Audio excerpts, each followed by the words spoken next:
Hare Krishna, Krishna Krishna, Hare Hare, Hare Rama, Rama Rama, Hare Hare.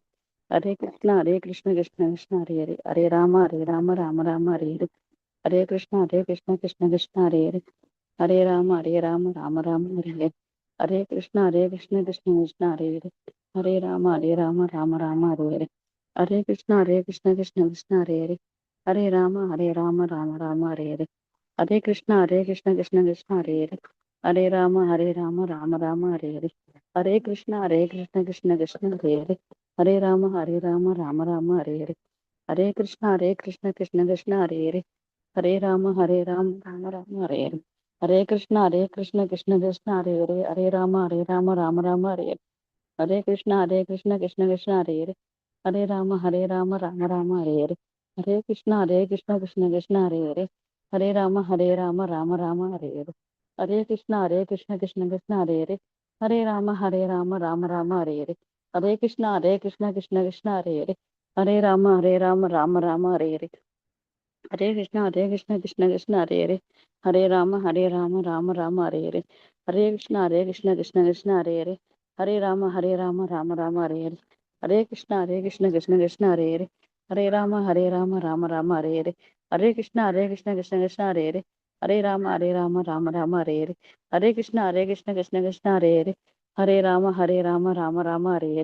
Hare Krishna, Krishna Krishna, Hare Hare, Hare Rama, Rama Rama, Hare Hare. Hare Krishna, Krishna Krishna, Hare Hare, Hare Rama, Rama Rama, Hare Hare. Hare Krishna, Krishna Krishna, Hare Hare, Hare Rama, Rama Rama, Hare Hare. Hare Krishna, Krishna Krishna, Hare Hare, Hare Rama, Rama Rama, Hare Hare. Hare Krishna, Krishna Hare Hare, Hare Rama, Rama Rama, Hare Hare. Hare Krishna, Krishna Hare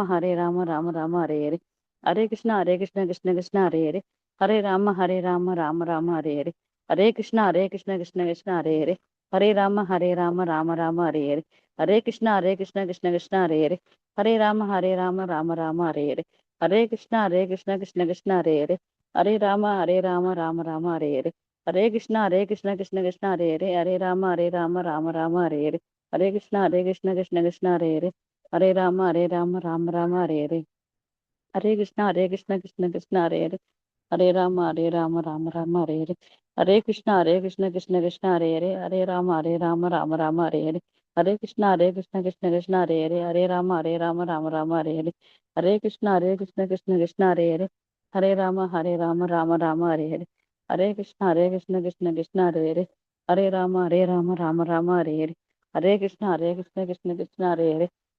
Rama, Rama Rama, Hare Hare. Hare Krishna, Krishna Hare Hare, Hare Rama, Rama Rama, Hare Hare. Hare Krishna, Krishna Hare Hare, Hare Rama, Rama Rama, Hare Hare. Hare Krishna, Krishna Hare Hare, Hare Rama, Rama Rama, Hare Hare.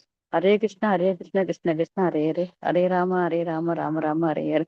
Hare Krishna, Krishna Hare Hare, Hare Rama, Rama Rama, Hare Hare. Hare Krishna, Krishna Hare Hare, Hare Rama, Rama Rama, Hare Hare. Hare Krishna, Krishna Hare Hare, Hare Rama, Hare Hare.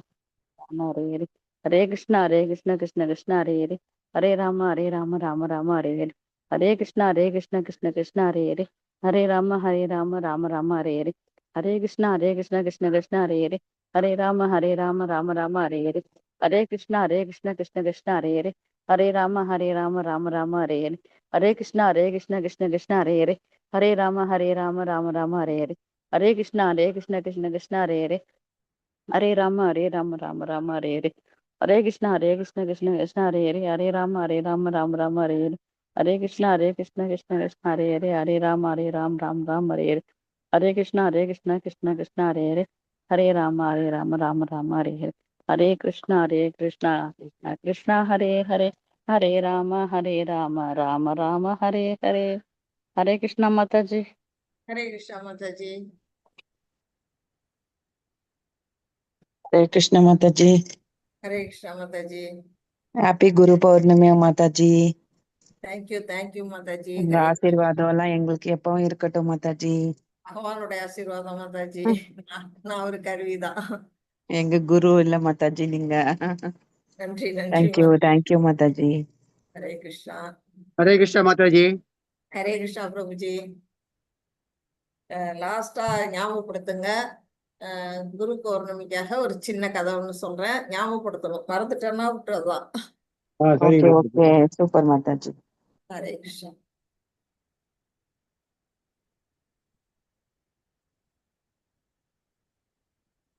யார் வந்து பிரணதி சொல்றீங்க? ஹரே கிருஷ்ணா.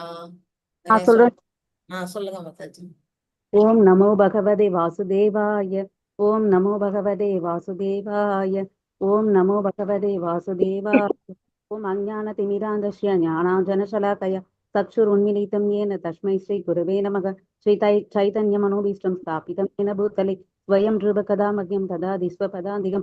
हे कृष्ण करुणा सिन्धु दीनबन्धु जगत्पते गोपेश गोपिका कान्त राधा कान्त नमोस्तुते. दत्तकाञ्चन गौरांगी राधे वृन्दावनेश्वरी वृषभानुसुते देवी प्रणमामि हरिप्रिये. वाञ्छाकल्पतरुभ्यश्च कृपा सिन्धुभ्य एव च पतितानं पावनेभ्यो वैष्णवेभ्यो नमो नमः. नमो ओं विष्णुपादाय कृष्णप्रेष्ठाय भूतले श्रीमदे भक्तिवेदान्त स्वामी निधि नामिने. नमस्ते सरस्वती देवी गौरवाणी प्रचारिणी निर्विशेष शून्यवादी पाश्चात्य देशधारिणी. जय श्री कृष्ण चैतन्य प्रभु नित्यानंद श्री अद्वैत गदाधर श्रीवासादि गौरभक्त वृंदा. हरे कृष्णा कृष्ण कृष्णा हरे हरे हरे राम राम राम हरे हरे. हरे कृष्णा कृष्ण कृष्णा हरे हरे हरे राम राम राम हरे हरे. हरे कृष्णा कृष्ण कृष्णा हरे हरे हरे राम राम राम हरे हरे. हरे कृष्णा माताजी. ஹரே கிருஷ்ணா மாதாஜி. ஓகே, நேற்று வந்து நம்ம 4th சாப்டர்ல கர்மா கர்மா விகர்மா பத்தி பார்த்தோம் இல்லையா? அவங்களுக்கு யாருக்காவது அதுல ஏதாவது சொல்ல வேண்டிய கருத்துக்கள் இருந்தா சொல்லலாம், டவுட்ஸ் இருந்தாலும் கேட்கலாம். ஒரு 5 மினிட்ஸ். அப்புறம் நிறைய வந்து இதெல்லாம் பார்த்துட்டு இருக்கிறோம், சாக்ரிஃபைசஸ் எல்லாம் பார்த்துட்டு இருக்கிறோம். யாருக்காச்சும் அதுல ஏதாவது டவுட்ஸோ இல்ல ஏதாவது கேள்வியோ இருந்தா கேட்கலாம்.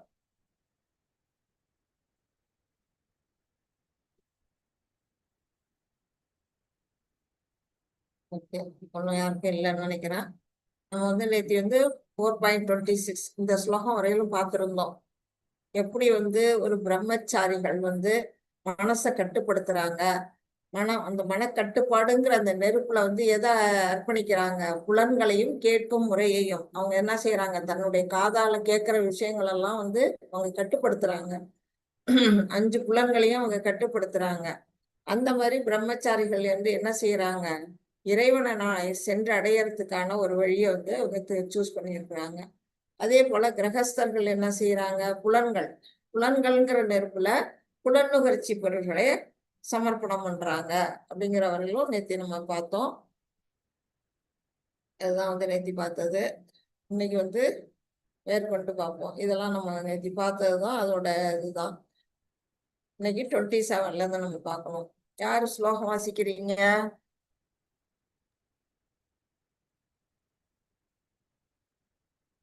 ஹரே கிருஷ்ணா.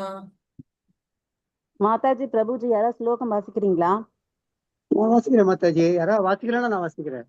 சரிங்க பிரபுஜி. நீங்க ஹரே கிருஷ்ண பிரபுஜி. வாசிக்கிறேன் மாதாஜி. வாசிக்க பிரபு. 27 4.27 சர்வாணி இந்திரிய கர்மாணி பிராண கர்மாணி சாபரே ஆத்ம சம்யம்ய யோகாக்னௌ ஜுஹ்வதி ஞான தீபிதே.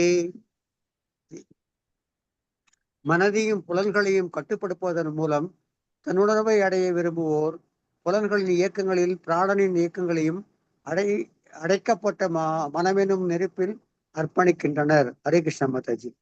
ஹரே கிருஷ்ணா. இப்போ வந்து தன்னுணர்வுனா என்னன்னு உங்க எல்லாருக்கும் தெரியும்னு நினைக்கிறேன். தெரியுமில்ல? யாருக்கும் யாருக்காவது அதுல டவுட்ஸ் இருக்குதா? தன்னுணர்வுனா என்னன்னா தன்னை அறிந்து கொள்வது மாதாஜி. தன்னை அறிந்து கொள்ளுதல். தன்னை அறிவதனால நம்ம என்ன செய்ய முடியும்? அடுத்தது கிருஷ்ண உணர்வு. அடுத்த ஸ்டெப் வந்து கிருஷ்ண உணர்வுக்கு நம்மளால முன்னேக்கி போக முடியும். அந்த மாதிரி நாம யாரு, நம்ம எங்க வந்தோம், நம்ம எங்க போகணும், இது எல்லாமே தெரிஞ்சுக்கிறது தான் வந்து தன்னுணர்வு. அந்த தன்னுணர்வை அடையணும் அப்படிங்கிறவங்க என்ன செய்யறாங்க? புலன்களையும் மனசையும் கட்டுப்படுத்துறாங்க. மொத்தத்துல வந்து நம்ம 5 புலன்கள் பிளஸ் மனசு 6 புலன்களையும் வந்து கட்டுப்பாட்டுல வைக்கிறாங்க. கட்டுப்பாட்டை வைக்கிறதுனால அந்த புலன்களோட இயக்கங்கள்லாம் என்ன ஆகுது? நின்றுடுதுன்னா என்ன? அது இயங்காம இருக்குன்னா வெளி உலகத்தோட இயங்காம இருக்குது, பௌதிக உலகத்தோட டச் இல்லாம இருக்குது புலன்கள். ஆனா ஆட்டோமேட்டிக்கா புலன்கள் தான் இருக்கும். ஆனா பௌதிக உலகத்தோட சேராது. அந்த மாதிரி தனிப்பட்ட நிலையில இருக்கும்.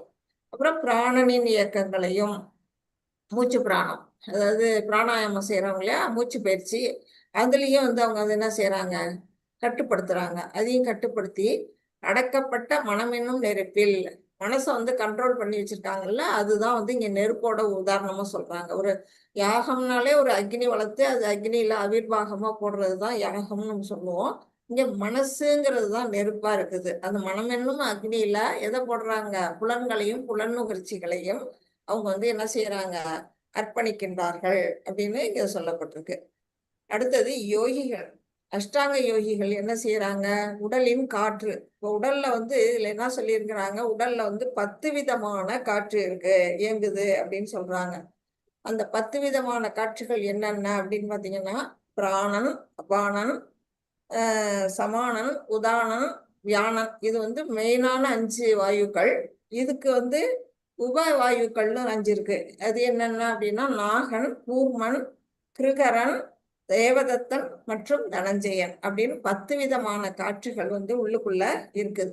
அந்த 10 விதமான வாயுக்களும் நமக்கு எப்படி வந்து வேலை செய்யுது அப்படிங்கிறதையும் நான் உங்களுக்கு ஷார்ட்டா சொல்றேன்.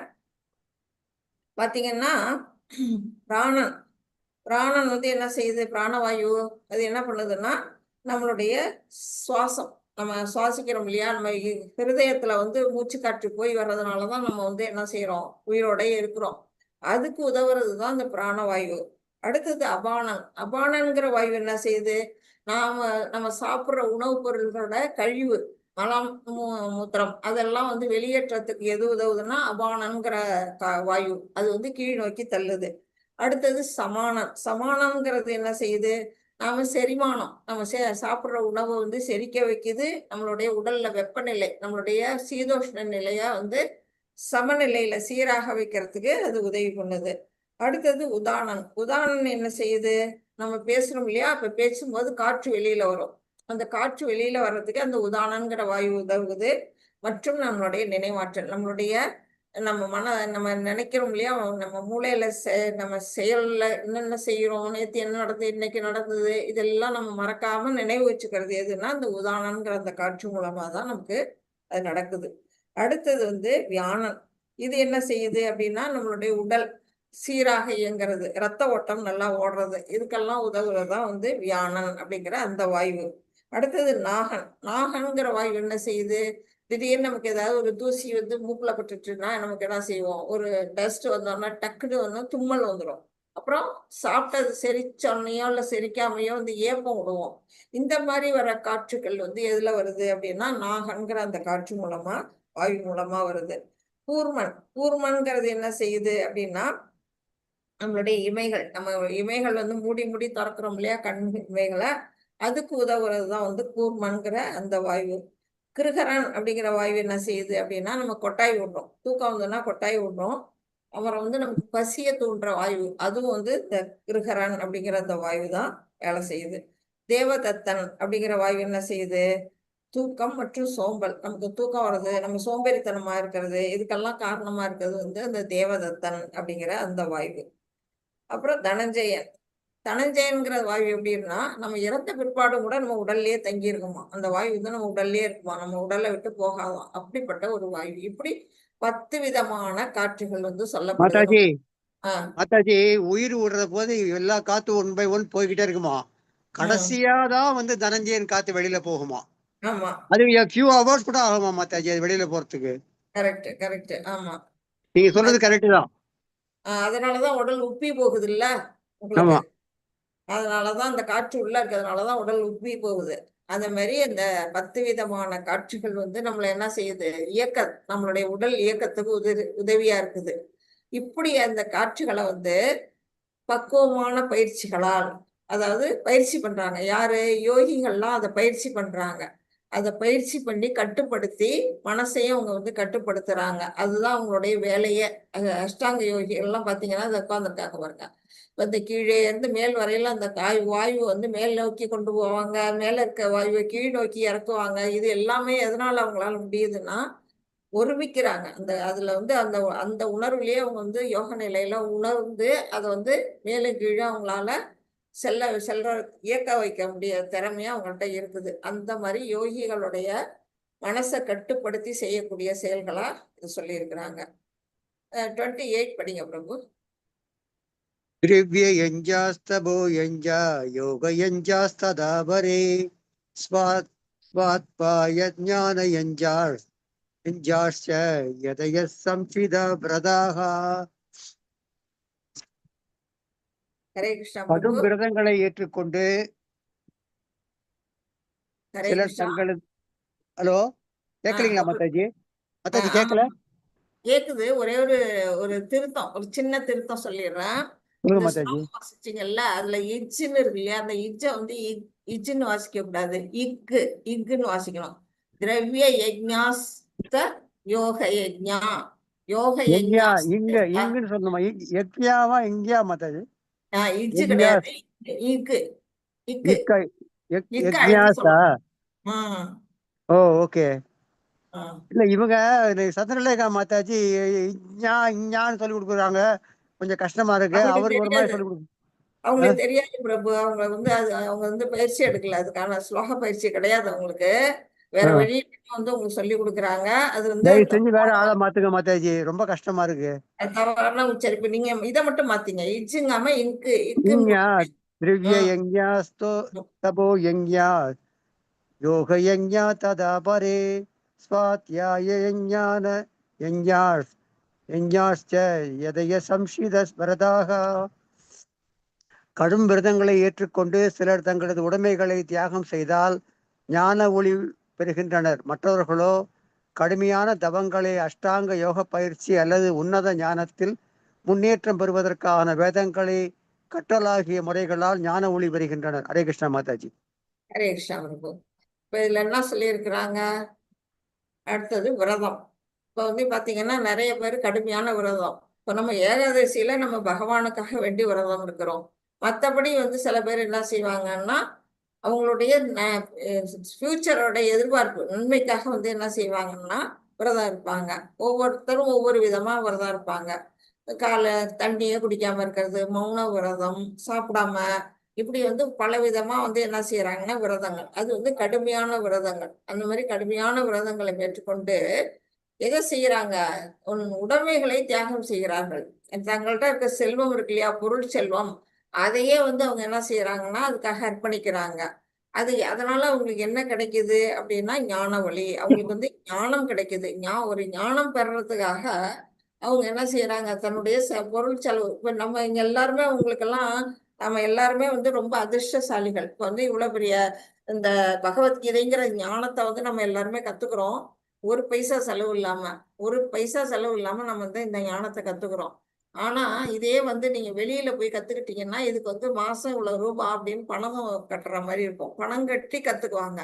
அந்த மாதிரிதான் இவங்க வந்து என்ன செய்யறாங்க, சில பேரு ஞானத்தை அடையறதுக்கு வந்து என்ன செய்யாங்க, தங்கள்கிட்ட இருக்கிற பொருளை தியாகம் செய்து அந்த மாதிரி விஷயங்கள்ல கடும் விரதங்களையும் மேற்கொண்டு அவங்க என்ன செய்யறாங்க, ஞான ஒளி பெறுகின்றனர். மற்றவர்களோ கடுமையான தவங்கள், அஷ்டாங்க யோக பயிற்சி அல்லது உன்னத ஞானத்தில் முன்னேற்றம் பெறுவதற்காக ஒன்னு தவத்துல முன்னேறணும், இல்ல வந்து அஷ்டாங்க யோக பயிற்சியில நான் முன்னேறணும், இல்ல வந்து ஞானம் பெறணும், இப்படி ஏதாவது ஒரு குறிக்கோளை வச்சுட்டு அவங்க என்ன செய்யறாங்க, வேதங்களை கற்கிறார்கள். வேதங்களை யாருகிட்ட கற்பாங்க? ஒரு ஆச்சாரிய குரு கிட்ட போய் முறையா கத்துக்கும் பொழுது அந்த வழியிலேயே அவங்க என்ன செய்யறாங்க, ஞானத்தை அவர்கள் வந்து அடைகின்றனர். அதுக்கு உதாரணம் தான் இங்க கொடுத்துருக்குறாங்க. இங்க பாத்தீங்கன்னா இங்க பாருங்க, அவங்களுடைய செல்வம், அவங்கள்ட்ட இருக்க பொருட்செல்வம், இது யார் செய்யறா? தர்மவான். ஒரு தர்மம் செய்யக்கூடியவன் என்ன செய்யறான், தன்னுடைய பொருள்களை எல்லாம் தியாகம் செய்யறான். பொருள்களை தியாகம் செஞ்சு ஞானத்தை அடைகிறான். அந்த மாதிரி. அடுத்தது தவம். இங்க பாருங்க, இங்க தவம். அவங்க என்ன செய்யறாங்க, வாழ்வின் வசதிக்காக இப்ப வந்து துருவ மகாராஜா என்ன பண்ணாரு, தன்னுடைய தந்தையோட மடியில வந்து உட்கார விடல அவங்க சிற்றன்னை. அப்போ வந்து அவங்க என்ன செய்யறாங்க, காட்டுக்கு போய் தவம் இருக்க போறாங்க. எதுக்காக? தன்னுடைய தந்தையோட மடியில அமரணும், அந்த ராஜ்யத்தை தான் ஆளணும் அப்படிங்கிற அந்த எண்ணத்துலதான் போய் அவங்க வந்து தியாகம் அந்த தவ வாழ்க்கையை மேற்கொள்றாங்க. அதுதான் வந்து இங்க சொல்லியிருக்காங்க, வாழ்வின் வசதிக்காக, பிற்காலத்துல நமக்கு வரக்கூடிய வசதிக்காக இப்ப வந்து தவம் செய்யறாங்க அந்த நிலை. அடுத்தது அஷ்டாங்க யோகி பதஞ்சலி முறை. இது வந்து அஷ்டாங்க நம்ம வந்து இப்ப படிச்சோம், 6வது சாப்டர்ல படிக்கிறது தான். அந்த 8 விதமான நிலைகள்ல அஷ்டாங்க யோகி என்ன செய்யறாங்க, யோக நிலையில அமர்ந்து தியானம் பண்றாங்க இறைவனை நோக்கி. அவங்களும் என்னத்த கேட்க போறாங்க, ஞானத்தை தான். அதுக்காகத்தான் அவங்க வந்து அந்த வேலையை செய்யறாங்க. அடுத்தது வேதாந்திகள். வேதாந்திகள் என்ன செய்யறாங்க, நம்ம உபநிஷதங்கள், அதாவது வேதங்கள்ல இருந்து வரக்கூடிய உபநிஷதங்கள், அப்புறம் வேதாந்த சூத்திரங்கள், இதையெல்லாம் என்ன படிக்கிறாங்க, ஒரு குரு மூலமா கத்துக்கிறாங்க. ஒரு குரு கிட்ட இருந்து என்ன கத்துக்கிறாங்க, வேதங்களையும் வேத கருத்துக்களையும் கத்துக்கிறாங்க. அந்த மாதிரி ஒரு நிலை. இவங்க என்ன செய்யறாங்க, கடுமையான தவம். பாத்தீங்கன்னா சுத்தி நெருப்பு எரியுது, அதுல நடுவுல உட்காந்துட்டு தவம். இப்படி எல்லாருமே எதுக்காக வந்து இந்த நிலைகள்லாம் தியாகம் பண்றாங்க, ஒவ்வொருத்தரும் ஒண்ணு ஒண்ணா தியாகம் பண்றாங்க. அந்த நிலையில வந்து ஒருத்தவங்க வந்து பணத்தை தியாகம் பண்றாங்க, ஒருத்தவங்க வந்து தவத்துல இருக்கிறாங்க, ஒருத்தவங்க வேதங்களை கத்துக்கிறாங்க, ஒருத்தவங்க அஷ்டாங்க யோகியா இருக்காங்க, ஒருத்தவங்க கடுமையான தவம் புரியுறாங்க. எல்லாமே எதுக்காக அப்படின்னா, பின்னாடி வரக்கூடிய அந்த ஞானம், அந்த யாரை பற்றிய ஞானம், இறைவனை பற்றிய அந்த ஞானத்தை தெரிஞ்சுக்கிறதுக்கு தங்கள்கிட்ட என்னென்ன முடியுதோ அதை தான் அவங்கவுங்க தியாகம் பண்றாங்க அப்படின்னு சொல்லியிருக்கிறாங்க. 29 பிரபு. अपाने जुग्वति प्राणं प्राणे पानं तदा परे प्राणापानाकदीरुत्वा प्राणायामपरायणाः अपरे नियदाहारा प्राणान् प्राणेषु जुग्वति.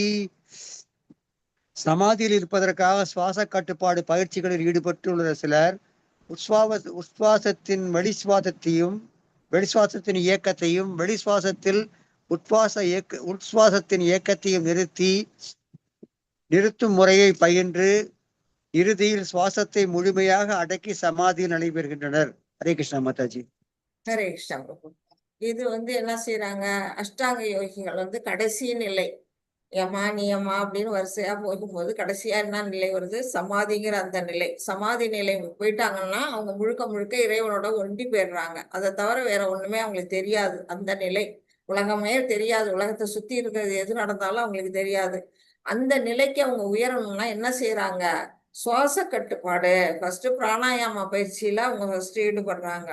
அந்த மாதிரி ஈடுபடும் பொழுது என்ன செய்யறாங்க, உட்சுவாசத்தில் வெளிசுவாசத்தையும் வெளிசுவாசத்தில் உட்சுவாசத்தையும் மாறி மாறி அவங்க வந்து என்ன செய்யறாங்க, நிறுத்துறாங்க. உள்சுவாசத்தை ஒரு தரம், வெளிசுவாசத்தை ஒரு தரம் மாறி மாறி அவங்க வந்து என்ன, மூக்கை வந்து பொத்தி கூட நம்ம பார்த்திருப்போம். பிராணாயாமம் பண்ணும் பொழுது ஒரு மூக்கை பொத்திக்கிட்டு இந்த முக்கால இழுத்து உள்ள கொஞ்சம் நிறுத்தி அப்புறம் இந்த மூக்கு வழியா வெளியில விடுவாங்க. இப்படி ஒவ்வொரு மாறி மாறி அவங்க செய்வாங்க.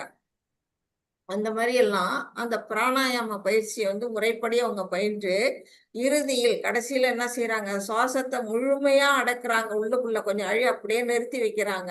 வெளியில இருந்து எடுக்கல, உள்ள இருந்தும் விடல. அந்த நிலையில உள்ளுக்குள்ள போன காற்று அப்படியே இருக்குது. அந்த நிலையில வந்து என்ன செய்யறாங்க, சமாதி நிலைக்கு அவங்க போயிடுறாங்க. அந்த மாதிரி சமாதி நிலைக்கு போனதுக்கு அப்புறம் அவங்க என்ன செய்யறாங்க, இறைவனை உணர்றாங்க. உள்ளுக்குள்ள இருக்கக்கூடிய அந்த பரமாத்மாவை அவங்களால உணர முடியுது. அதுக்காக அவங்க வந்து அதை செயல்பாடு பண்றாங்க. இன்னும் சில பேர் என்ன செய்யறாங்க, உணவு கட்டுப்பாடுகளை மேற்கொண்டு வெளி சுவாசத்தையே யாகமாக அர்ப்பணிக்கின்றார்.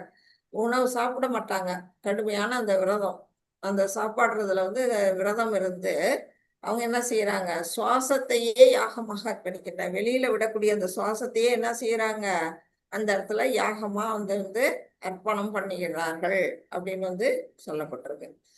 இது வந்து இவங்கதான் அஷ்டாங்க யோகிகள். இப்ப நான் சொன்ன மாதிரி ஒரு மூக்கை பொத்திக்கிட்டு இன்னொரு மூக்கு வழியா அவங்க என்ன பண்றாங்க, காற்றை உள்ள இழுத்து வெளியில விடுறாங்க. பிராணாயாமம் படிப்படியாக காற்றியங்கள் முழுமையாக நிறுத்தப்படுதல், கடைசியா வந்து சுத்தமா அவங்க நிறுத்திடுறாங்க. இப்படி பிராணாயாம பயிற்சிகள், அஷ்டாங்க யோக நிலைகள், அப்புறம் ஆசனங்கள், விதவிதமான ஆசனங்கள், பலவிதமான ஆசனங்கள் இருக்கு, சிரசாசனம் வரையிலும். அது எல்லாமே வந்து அவங்க எதுக்காக செய்யறாங்க, இறைவனை உணர்றதுக்காக. அதுக்கு வந்து இந்த நிலைகள்லாம் வந்து ஒரு படிக்கட்டு மாதிரி படிப்படியா அவங்க ஏறி அந்த நிலைக்கு அவங்க உயர்ந்து போறாங்க அப்படின்னு சொல்லப்படுது.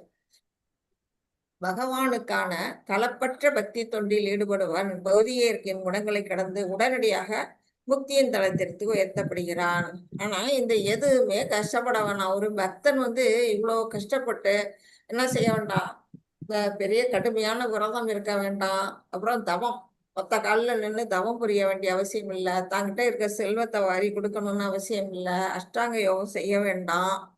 அப்புறம் என்ன செய்யலாம், பிராணாயாம பயிற்சி தேவையில்லை. இப்படி பலவிதமான யாகங்களையும் எதையுமே செய்யாம ஒரு பக்தன் என்ன செய்வான், கடவுள்கிட்ட பக்தி தொண்டு செஞ்சா போதும். அதுதான் ஈஸியான ஒரு வழி. முக்தி அடையறதுக்கு தான் அவங்களும் அதே பாடுபடுறாங்க. ஆனா இந்த இடத்துல என்ன செய்யறான், ஒரு பக்தனானவன் நல்லா சாப்பிட்டுக்கிட்டு நல்லா தூங்கிக்கிட்டு நல்லா மூச்சு விட்டுக்கிட்டு தவம் எல்லாம் இல்லாம எதுவுமே விரதம் எல்லாம் இருக்காம பகவானுக்கு தொண்டு செய்யறது மூலமாகவே என்ன செய்யறான், முக்தியை அடைகின்றான். அப்ப அந்த 3 குணங்களும் அவனை விட்டு விலகி போகுது. எவ்வளவு ஈஸியான ஒரு வழியே பக்தனுக்கு இருக்கு அப்படிங்கிறத இங்க சொல்லி இருக்கிறாங்க. 30 படிக்கட்டும். இதான் மாதாஜி இதுல யோகத்துல சொல்லுவாங்க, பூரகம் கும்பகம் வாங்க, எக்ஸ்டர்னல் ரிட்டன்ஷன், இன்டர்னல் ரிட்டன்ஷன் வாங்க. மூளை அந்த காத்த வந்து நான் கொஞ்ச நாளா ட்ரை பண்றேன் மாதாஜி. இது அங்கங்க புக்கு எல்லாம் படிச்சு யூடியூப்லாம் பார்த்து நானும் ஒரு 4-5 மாசமா ட்ரை பண்ணிட்டு இருக்கேன். இதை எவ்வளவு அளவு சக்சஸ் ஆகுதுன்னு தெரியல. ரெண்டு நிமிஷம் மட்டும் என்னால 2 நிமிஷம் மட்டும் என்னால வந்து மூச்சு அடக்க முடியுது மாதாஜி இப்போ. ரைட்டு. ஆனா நீங்க அதுக்கு சிரமமே பட வேணாம். நான் சொல்றது கேட்டீங்கன்னா, நீங்க ஹரே கிருஷ்ணா மகாமந்திரத்திலேயே அது வருது பிரபு. பிராணாயாமம் அதுலயே வந்துருது.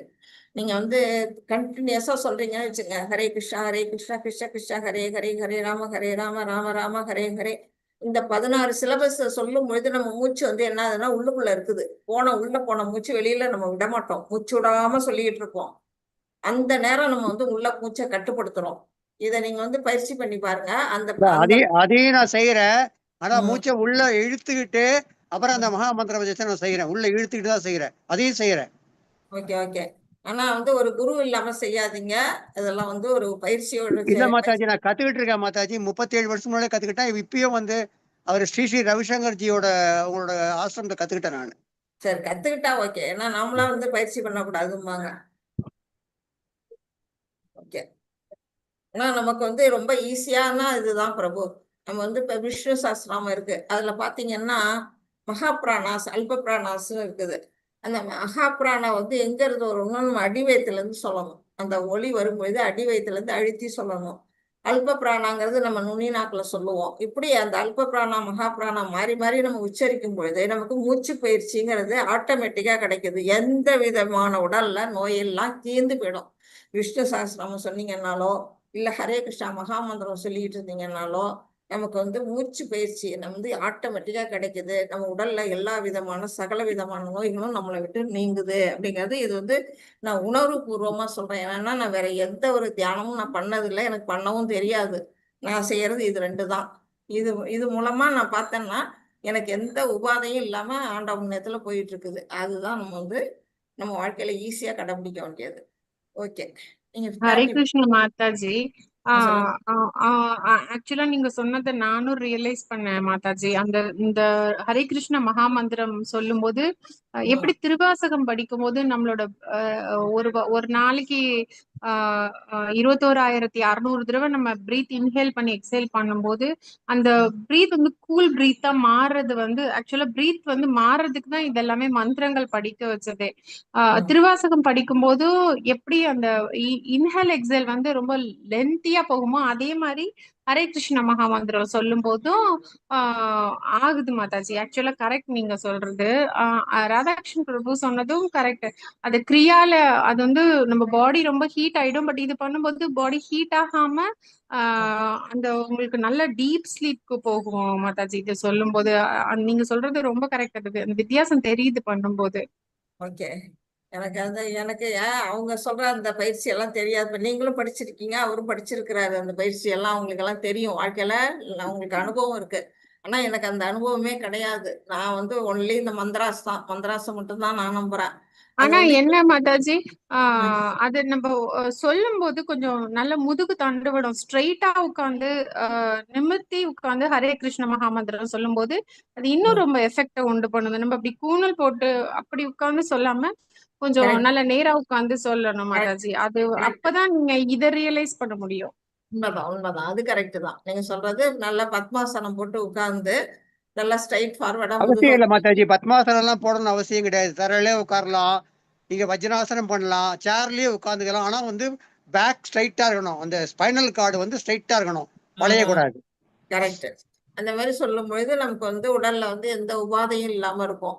அதான் இறைவனை வந்து ஒளி வடிவமாவும் ஒளி வடிவமா, அதாவது ஒளிங்கிறது கண்ணால பார்க்கக்கூடிய ஒளி, அப்புறம் காதால கேட்கக்கூடிய ஒளி, இந்த ரெண்டுமே வந்து நம்ம ஒளி வடிவங்கள்ல நம்ம இறைவனை வணங்குறோம். அது வந்து மந்திரங்கள் தான் வந்து இந்த காதால கேட்கக்கூடிய ஒளி வடிவமா இருக்குது. ஒளி வடிவங்கிறது நம்ம கண்ணால பார்க்கக்கூடிய கிரகங்கள். இப்ப நம்ம வந்து அதை ரெண்டையுமே நம்ம வந்து ரியலைஸ் பண்ண முடியும். இந்த மாதிரி மந்திரங்கள் வழியாவே நம்ம வந்து இறைவனை உணர முடியும் அப்படின்னு நம்ம சாஸ்திரங்கள்லாம் சொல்லப்பட்டிருக்கு. அதனால நம்ம வந்து கூடுமான வரையிலும் நம்ம இறைவனை உணர்றதுக்கு நம்ம வந்து மூச்சு பயிற்சி பண்ணி நம்ம உடலை ஆரோக்கியம் வச்சுக்கிறது 2ஆம் பட்சமா வச்சுக்கலாம். நம்ம வந்து இறைவனை சென்றடையணுங்கிறது முதல் பட்சம். அதுக்கு வந்து இந்த மந்திரங்கள் வந்து ரொம்ப ரொம்ப சிறப்பானது. அதுக்காக தான் வந்து இதை நம்ம ப்ரெஸ்கிரைப் பண்றது. ஹரே கிருஷ்ணா பிரபு. 29 படிக்கணுமா மாதாஜி? 30 படிங்க. 30 படிக்கணும். சரி.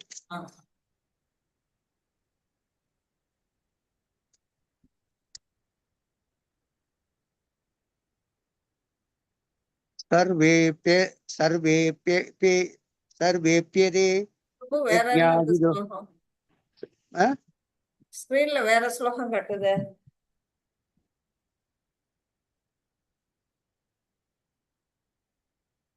ஆமா மாதாஜி, வேற ஏதாவது காட்டுறது அது. 30 என்ன ஸ்லோகம்? ஆமா, இதுல வேற ஸ்லோகம். ஆமா சரி, நீங்க மாதாஜி, அதை படிங்க. புக்ல தப்பா இருக்கதே படிங்க. காட்டுறது. 30 4.3 கிடையாது மாதாஜி. ஓகே, நீங்க புக்ல இருந்து படிங்க.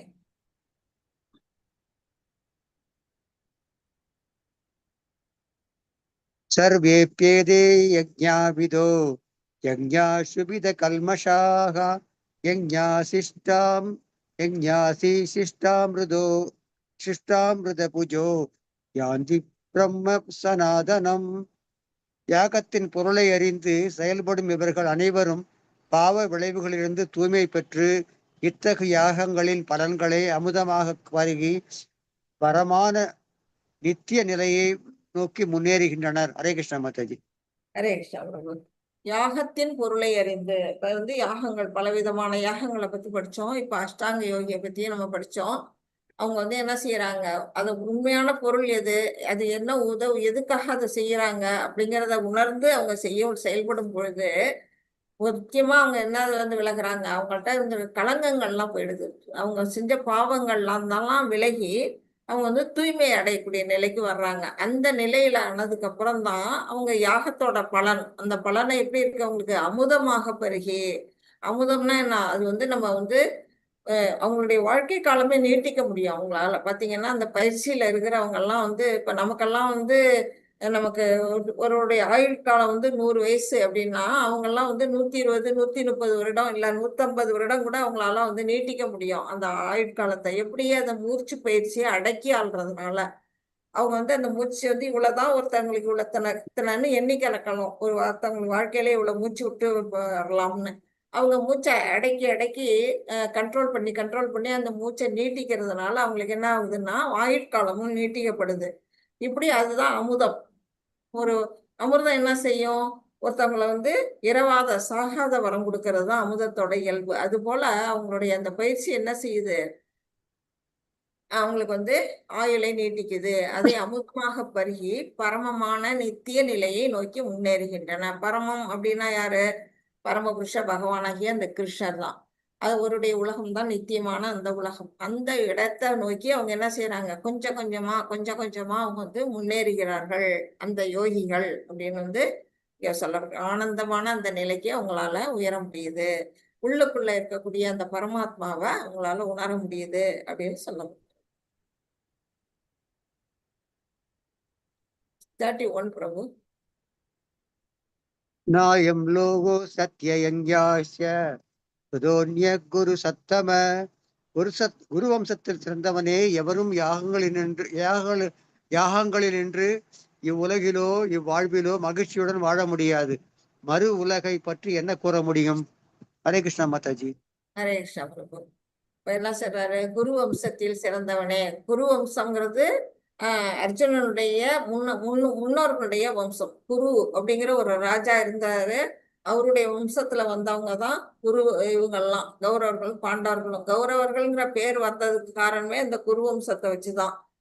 அந்த வழியில வந்த அர்ஜுனனை பார்த்து பகவான் சொல்றாரு, என்ன சொல்றாரு? குரு வம்சத்தில் சிறந்தவனே, யாருமே இந்த உலகத்துல என்ன இல்லாம இருக்க முடியாது. யாகங்கள் இன்றி, எந்த ஒரு யாகமும் செய்யாம இந்த உலகத்துல மகிழ்ச்சியோட யாருமே வாழ முடியாது அப்படின்னு சொல்றாரு. மனிதர்களுக்கெல்லாம் 5 பஞ்சமகா யஜ்யம் வந்து செய்யணும் கடமை அப்படின்னு சொல்லியிருக்காங்க இல்லையா, நம்ம படிச்சிருக்கோம் இல்லையா. அந்த மாதிரி ஒவ்வொருத்தருக்கும் ஒரு குறிப்பிட்ட கடமைகள் இருக்கு.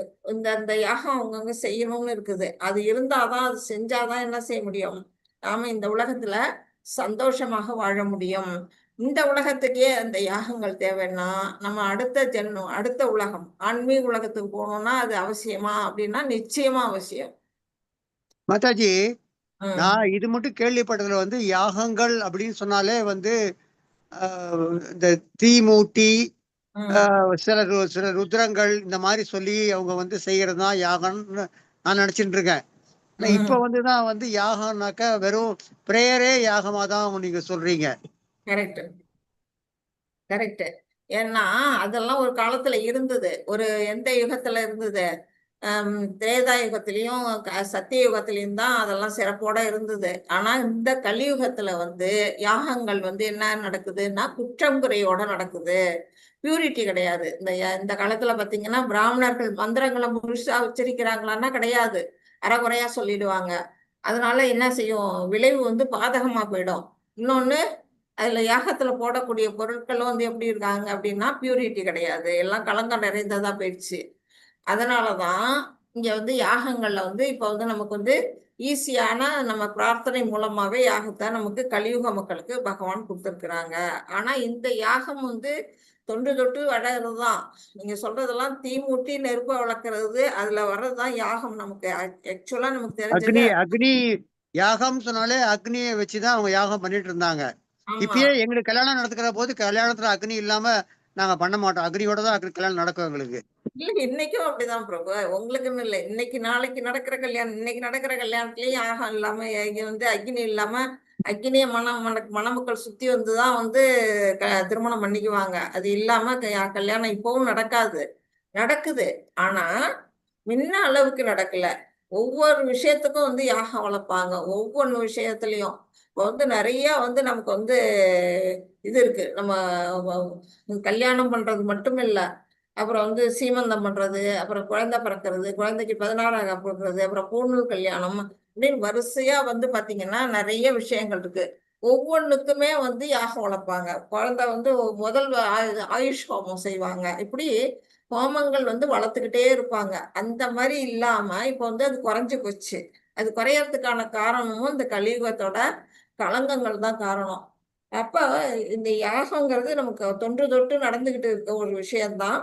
ஆனா இப்ப வந்து அது எல்லாருக்கும் அவசியமான ஒண்ணுன்னு சொல்லியிருக்கிறாங்க. இந்த உலகத்துல சந்தோஷமா வாழறதுக்காக தான் அந்த யஜ்ஞங்கள்லாம் நம்ம செய்யறோம். அப்ப அடுத்த உலகத்துல, நம்ம ஆன்மீக உலகத்துல இறைவனுக்கு போய் சென்று சேரணும்னா அப்ப வந்து எத்தனை யாகங்கள் எவ்வளவு அவசியம். நிச்சயமா வந்து இதை விடவே அது முக்கியத்துவம் வாய்ந்தது. அதனால கண்டிப்பா செய்யணும் அப்படிங்கிறது தான் இங்க வந்து சொல்லி இருக்கிறாங்க. எல்லா யாகங்களுடைய நோக்கம் என்ன அப்படின்னு கேட்டீங்கன்னா, இப்ப வந்து ஒவ்வொரு விதமான யாகங்களை பார்க்கணும். புலன்களை கட்டுப்படுத்துறாங்க. அதனால என்ன செய்யுது, பாவங்கள்ல இருந்து அவங்க வந்து விடுதலை அடைகிறாங்க. புலன்களை கட்டுப்படுத்தாதனாலதான் நம்ம என்ன செய்யறோம், பாவகாரியங்களே செய்யறோம். அந்த பாவகாரியங்களை செய்யாம நம்ம இருக்கணும்னா நம்ம புலன்களை கட்டுப்படுத்திட்டாலே முடிஞ்சு போச்சு, பாவங்கள்ல இருந்து விடுதலை கிடைச்சிருது. அடுத்தது திவ்யமான ஞானம். பாவங்கள்ல இருந்து விடுதலை அடைகிறாங்க, அப்புறம் என்ன ஞானம் கிடைக்குது. அப்புறம் படிப்படியாக பக்தி தொண்டுக்கு போறாங்க. இந்த உலகத்திலையும் அடுத்த பர உலகம் பகவானுடைய உலகத்திலையும் இன்பமாக வாழ நாம வந்து யாகங்கள் எதுக்காக செய்யறோம் அப்படிங்கிறது தான் இங்க அழகா கொடுத்துருக்குறாங்க. என்னென்னத்துக்கு புலன்களை எதுக்காக கட்டுப்படுத்துறோம், பாவ விளைவுகள்ல இருந்து நீக்கப்படுறோம், ஞானத்தை அடைகிறோம், பக்தி தொண்டில் ஈடுபடுறோம், இந்த உலகத்துல சந்தோஷமா இருக்கும், ஆன்மீக உலகத்துக்கும் நம்மளால போக முடியுது. இந்த 5 விதமான காரணங்கள் வந்து இங்க சொல்லப்பட்டிருக்கு. அதுதான் யாகங்களுடைய நோக்கம். ஆனால் நம்ம கலியுகத்துல இந்த ஹரே கிருஷ்ணா மகாமந்திரம் சொல்லியே இந்த யாகங்களை நம்மளால செஞ்சிட முடியும் அப்படிங்கிறதுதான் இந்த படத்தை இங்க கொடுத்துருக்குறாங்க. ஆனா கட்டுப்பாடற்ற புலன்களோடு ஆன்மீக முன்னேற்றம் சாத்தியமற்றது. இப்ப பாருங்க, கையை கட்டி போட்டிருக்காங்க, ஒரு கனல்ல கயிறை விட்டு கையை கட்டி போனை வச்சுட்டாங்க. இந்த மாதிரி கையை எப்ப பார்த்தாலும் போன்லயே போனும் கையுமா ஒருத்தவங்க இருந்தாங்கன்னா எங்க இருந்து ஆன்மீக முன்னேற்றம் கிடைக்கும்?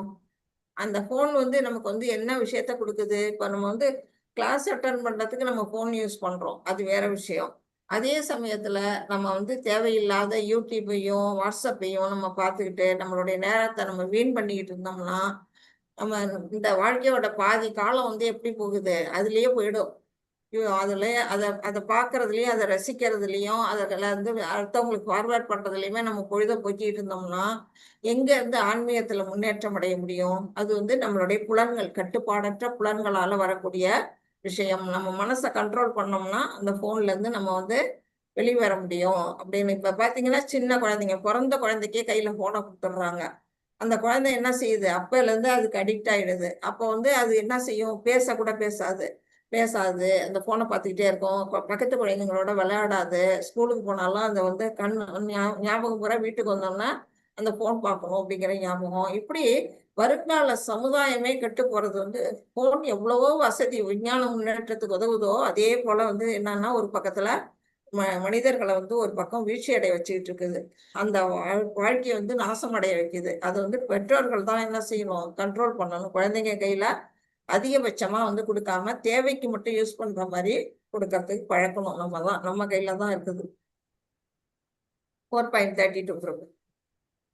ஏவம் பகுவிதா யஞ்ஞா விததா பிராமணோ முகே கர்மதான் வித்திதான் சர்வான் ஏவம் ஜாத்வா விமோக்ஷஸ்ய. பலதரப்பட்ட இந்த யாகங்கள் அனைத்தும் வேதங்களில் அங்கீகரிக்கப்பட்டவை. இவை பல்வேறு விதமான செயல்களிலிருந்தும் பிறந்தவை. இவற்றை விதவிதமாக அறிவதால் நீ முக்தி அடைவாய். ஹரே கிருஷ்ணா மாதாஜி. ஹரே கிருஷ்ணா பிரபு.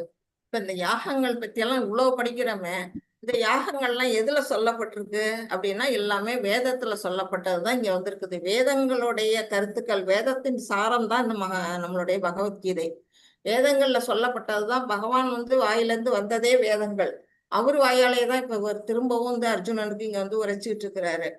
என்ன சொல்றாரு? வேதங்கள்ல இந்த யாகங்கள்லாம் பரிந்துரைக்கப்பட்டிருக்கு மக்களுக்கு. படைக்கும் பொழுதே பகவான் இந்த உலகம் படைக்கும் பொழுதே என்ன செய்யறாரு? கூடவே நம்ம வாழ்க்கை வசதிகளுக்கெல்லாம் கொடுத்து வேதங்களையும் கொடுத்து இத வேதங்கள்ல சொன்னபடி வாழ்வாயாக, சந்தோஷமா வாழு அப்படின்னு சொல்லி நம்மளை அனுப்பி வச்சிருக்கிறாரு. ஆனா யார் வந்து இப்ப வேதங்களை ஃபாலோ பண்றாங்க? யாருமே பண்ணுறது இல்லை. அதனாலதான் வந்து எல்லாமே வந்து என்ன செய்யுது? தலைகீழ நடக்குது. எல்லாமே இந்த உலகத்துல வந்து தலைகீழ நடந்துகிட்டு இருக்குது. இப்படி அந்த வேதங்கள்ல வந்து இது சொல்லப்பட்டிருக்கு. இந்த யாகங்கள்லாம் பரிந்துரைக்கப்பட்டிருக்கு. அதுல இது வந்து எப்படி இருக்கு அப்படின்னா பலவிதமான செயல்களிலிருந்து பிறந்தவை. வேதங்கள் சொல்லப்பட்ட அந்த யாகங்களுமே ஒவ்வொருத்தருக்கும் ஒவ்வொரு விதமா இருக்குது. ஏன்னா ஒவ்வொரு செயல்கள்ல ஈடுபடுறாங்க. அவங்களுக்கு தகுந்த மாதிரி யாகங்களையும் பிரிச்சு பிரிச்சு நிறைய விதமா அவங்க வந்து கொடுத்துருக்குறாங்க. இதை நம்ம வந்து புரிஞ்சுக்கிட்டோம்னா இதை வந்து எதுக்காக வந்து இத்தனை விதமான யாகங்கள் இருக்கு, இத்தனை விதமான செயல்கள் இருக்கு, ஏன் வந்து பலதரப்பட்ட மனிதர்கள் இருக்கிறாங்க அப்படிங்கிறது எல்லாமே நம்ம எப்போ புரிஞ்சுக்கிறோமோ அதை புரிஞ்சுக்கிட்டோம்னா நம்ம எது சரியான வழி, பர்ஃபெக்ட் எது அப்படிங்கிறத நம்ம தெரிஞ்சுக்கிட்டு நம்ம முக்திக்கான வழியை நோக்கி நம்ம வந்து நடைபோடுவோம் அப்படிங்கிறதான் இதுல சொல்லப்பட்டிருக்கு. இதுலதான் கொடுத்துருக்காங்க. ஏன் பல வகையான யாகங்கள் அங்கீகரிக்கப்பட்டுள்ளது. நம்ம இப்ப படிச்சோம். பிராமணர்களுக்கு தனியா, கிரகஸ்தர்களுக்கு தனியா, யோகிகளுக்கு தனியா அப்படின்னு பலவிதமான யாகங்களை நம்ம படிச்சுக்கிட்டே வந்தோம். பக்தர்களுக்கு தனியா அப்படின்னு இந்த மாதிரி பல வகையான யாகங்களை ஏன் சொல்லப்பட்டிருக்கு? ஏன்னா பலதரப்பட்ட மக்களுக்கு ஏற்ப ஒவ்வொருத்தரும் ஒவ்வொன்றுல விரும்பப்படுறாங்க. ஒருத்தவங்க ஞானியா இருக்கிறாங்க, ஒருத்தவங்க யோகியா இருக்காங்க, ஒருத்தவங்க பக்தர்களா இருக்காங்க. இப்படி பலதரப்பட்ட மனிதர்கள். ஒருத்தவங்க கர்மியா இருக்கிறாங்க, பொருளாசையில இருக்காங்க. அப்படிப்பட்ட மனிதர்களுக்காகத்தான் பலவிதமான யாகங்கள் வேதங்களில் குறிப்பிடப்பட்டுள்ளன. பகவான் படைக்கும் போதே தெரிஞ்சு போச்சு, மனிதர்கள் வந்து எல்லாரும் ஒரே மாதிரி இருக்க மாட்டாங்க, ஒவ்வொருத்தரும் ஒவ்வொரு மாதிரி அவங்களுக்கு தகுந்த மாதிரி என்ன செய்யறாரு? இங்க யாகங்களை விதவிதமா அவரும் பகவானும் மக்களுக்காக படைச்சு கொடுத்துருக்கிறாரு. இப்ப எளிமையான யாகத்தை பத்தி இங்க சொல்லிட்டாங்க. ஒருவர் ஏதேனும் ஒரு யாகத்தை பகவானுடைய திருப்திக்காக செய்ய வேண்டும். ஏதாச்சும் ஒன்றை செஞ்சாலே போதும். நம்ம இதுல கொஞ்சம் அதுல கொஞ்சம் அப்படின்னு காலே வைக்க வேண்டாம். இப்ப கும்பிடுறதும் அப்படிதான். பகவானை வந்து ஒரு கடவுள் அப்படின்னு நினைச்சு வணங்கினாலே போதும். அதே மாதிரி ஒரு செயலை நம்ம வந்து செஞ்சாலே போதும். ஏதேனும் ஒரே ஒரு யாகத்தை நம்ம கெட்டியா பிடிச்சுக்கணும். பிடிச்சுக்கிட்டோம்னாலே அது அவருடைய திருப்திக்காக, யாரு பகவானுடைய திருப்திக்காக செய்ய வேண்டும். இப்ப வந்து ஈஸியா வந்து இஸ்கான்ல அதான் சொல்லியிருக்காங்க, புனித நாம ஜபம். ஹரே கிருஷ்ணா மகாமந்திரம் புனித நாம ஜபமா இங்க வந்து நமக்கு காட்டி கொடுத்துருக்குறாங்க. அது எதுக்காக? பகவானுடைய திருப்திக்காக. அவருக்காக நம்ம என்ன செய்யலாம்? இஸ்கான்ல போய் பாத்தீங்கன்னா அந்த மந்திரத்தை சொல்லிட்டு மேளங்களெல்லாம் வாசிச்சுட்டு ஆடி பாடுவாங்க. பிரபு பார்த்திருப்பாருன்னு நினைக்கிறேன். ராதாகிருஷ்ண பிரபு நீங்க பாத்திருக்கேன் மாதாஜி, பாத்திருக்கேன் மாதாஜி. பயங்கரமா ஆடுவாங்க. அந்த மந்திரம் அங்க சொல்ல சொல்ல சொல்ல அப்படி ஒரு ஆட்டம். ஆடி பாடி பிரசாதம். அப்புறம் எல்லாம் முடிஞ்சோன்னா பிரசாதமும் கொடுப்பாங்க. இது வந்து எப்படி இருக்குன்னா ஒரே சந்தோஷம் தான். அங்க பாத்தீங்கன்னா ஒருத்தங்க பாடுறாங்க, ஒருத்தங்க மேளம் வாசிக்கிறாங்க, ஒருத்தங்க கர்த்தால் வாசிக்கிறாங்க, ஒருத்தங்க ஆடுறாங்க. பார்த்தாங்கன்னா ஆடாத காலம் ஆடும்பாங்க. போனா இஸ்கான் போனா நாங்கெல்லாம் கூட ஆடுவோம். அவ்வளோ ஒரு சந்தோஷம். அதுக்கு பிறகு என்ன செய்யுது, எல்லாம் முடிஞ்சோன்னா வந்து பிரசாதம் சாப்பிட்டுட்டு வந்து அமைதியா நம்ம இடத்துல வந்து உட்காந்துடலாம். இப்படி வாழ்க்கையை ஃபுல்லா அவங்க வந்து என்ன பண்றாங்க, சந்தோஷத்தோடயே கழிக்கிறாங்க. ரொம்ப எளிமை. இது வந்து இது யாருக்காவது கஷ்டமான வேலையா? இல்ல. ரொம்ப எளிமையான ஒரு பயனுள்ள யாகத்தை அவங்க வந்து நமக்காக யார் கொடுத்துட்டு போனா? சைத்தன்ய மகாபிரபு கொடுத்துட்டு போனாரு. நம்மளுடைய பிரபுபாதா வந்து அதுக்கு நமக்கு ஒரு வாய்ப்பை ஏற்படுத்தி கொடுத்திருக்கிறாரு. அதுதான் இங்க வந்து படத்துல காட்டுறாங்க. அவரே ஆடுறாரு பாருங்க. அவர் 70 வயசுக்கு மேல அவர் ஆடுறாரு. அப்படி நாம் தினமும் 4 சுற்று ஹரே கிருஷ்ணா மகாமந்திர ஜபம் செய்கிறேன் என்று சங்கல்பம் எடுத்துக்கொள்கிறேன். இப்போ உங்களுக்கு நீங்களும் அப்படிதான். இப்ப எல்லாம் லெவல் 2 வந்துட்டீங்க. லெவல் 2ல நீங்க வந்து ஃபர்ஸ்ட் லெவல்ல ஒரு மந்திரம் சொல்லியிருப்பீங்க.